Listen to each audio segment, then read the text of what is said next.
El otro punto que nos han hecho referencia a la producción y que con mucho gusto queremos satisfacer en dejar una idea clara, es si la catarata se vuelve a repetir. ¿Es que un paciente puede formar 2 veces una catarata? No, porque una vez que la catarata se ha intervenido quirúrgicamente, no se vuelve a formar una catarata con las características del cristalino biológico pacificado. Entendámoslos. Lo que ocurre que en los procedimientos de extracción de la catarata, la mayoría de los mismos contempla el dejar en plaza parte de este envoltorio, parte de la cápsula, se llama cápsula, a la superficie que envuelve a este cristalino transparente, lugar en el cual se va a colocar una lente intraocular. O así no se hiciese, igual se llamaría método de extracción extracapsular, significa que la cápsula del cristalino original queda en el interior del ojo. Y lo que puede perder su transparencia en el tiempo posterior a la cirugía es esa cápsula posterior que pierde transparencia si está sola o pierde transparencia si se encuentra detrás de un implante intraocular perfectamente colocado. Que pierde transparencia porque en el resto del cristalino periférico existen células con capacidad germinativa. Y entonces, cuanto más joven o más capacidad germinativa tenga el paciente que ha sido tratado quirúrgicamente, más posibilidad tiene esa cápsula de perder parte de su transparencia. Las personas muy añosas, con poca capacidad germinativa y por lo tanto diríamos con poca capacidad para que le crezca el pelo, para que le crezcan las uñas, tienen poca tendencia a dispersar estas células germinativas y por lo tanto pacificar su cápsula. He allí entonces que más joven es el paciente,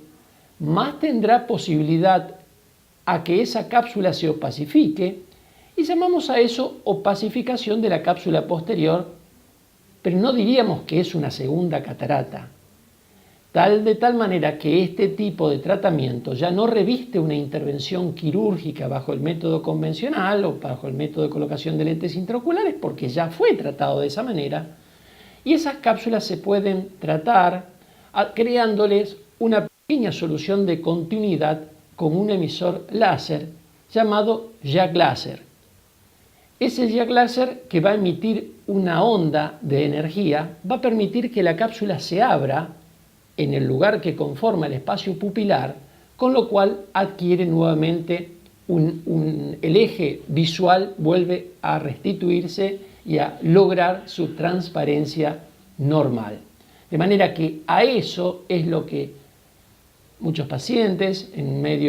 el medio corriente puedan interpretar que le volvió la catarata. No sería ajustada esa interpretación, vuelvo a insistir, lo que se trata es de pensar que hay nuevas células que han migrado y que han colonizado esa superficie limitada del cristalino original que se deja exprofeso para separar compartimientos del interior del ojo y para permitir el correcto centrado de la lente intraocular, de manera que exprofeso se deja ese material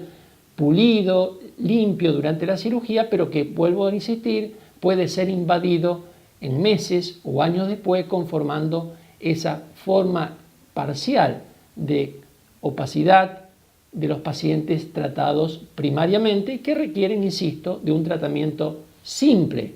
sin riesgo porque no se vuelve a abrir el ojo, no se trata de un procedimiento quirúrgico, es un procedimiento terapéutico ambulatorio a través de una sesión de láser se logra la restitución de la visión. Respecto a este punto, es válida la interpretación en el contexto de los pacientes y en el contexto de la charla cotidiana, porque estos pacientes que ven opacificada su cápsula posterior